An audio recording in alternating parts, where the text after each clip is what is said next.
बार महात्मा बुद्ध एक गांव में अपने शिष्यों सहित घने पेड़ की छांव के नीचे बैठ थे। आसपास के गांव के बहुत से लोग अपनी अपनी मानसिक परेशानियां लेकर महात्मा बुद्ध के पास आ रहे थे।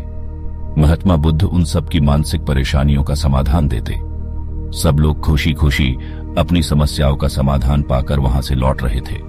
वहीं से कुछ दूर बैठा एक दुखी भिखारी खुद की किस्मत को कोसता हुआ बुद्ध के पास जाने वाले लोगों को देखकर ये सोचने लगा कि अभी कुछ देर पहले तो ये लोग दुखी मन से मुंह लटकाए उन महात्मा के पास गए थे, और अब इतना खुश होकर कैसे वापस लौट रहे हैं।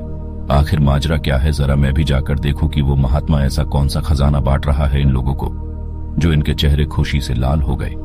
वो दुखी भिखारी कुछ नजदीक गया तो उसने देखा कि ये महात्मा तो लोगों को प्रवचन देकर लोगों के दुख का निवारण कर रहे हैं। हे महात्मा बुद्ध, मैं भी लोगों की मदद करना चाहता हूँ। मेरी बहुत इच्छा है कि मैं लोगों की मदद करूं, लेकिन मैं मदद कैसे करूं? मैं तो बहुत गरीब हूं, ना तो मेरे पास धन है, ना ही कोई वस्तु जिससे मैं किसी की मदद कर सकूं। मैं चाहकर भी किसी की मदद नहीं कर सकता। मुझे भगवान ने इतना गरीब क्यों बनाया? हे महात्मा, मुझ पर कुछ कृपा करो। इतना बोलते हुए भिखारी रोने लगा। महात्मा बुद्ध बोले, तुम बहुत अज्ञानी हो, क्योंकि तुम अब तक इस भ्रम में जी रहे हो कि तुम्हारे पास कुछ नहीं, जबकि दूसरों को कुछ देने के लिए तुम्हारे पास बहुत कुछ है। तुम बिना धन और वस्तु के भी दूसरों की मदद कर सकते हो।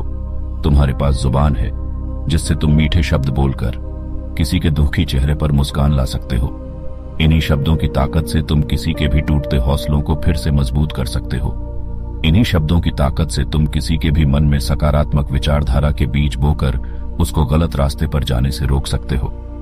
तुम्हारे पास 2 हाथ है जिससे तुम किसी भी कमजोर और लाचार की मदद कर सकते हो। तुम्हारे पास 2 आंखें हैं जिससे तुम किसी अंधे को रास्ता दिखा सकते हो। तुम किसी के लिए दुआ कर सकते हो सकता है तुम्हारी दुआ से किसी के बिगड़े काम फिर से बन जाए।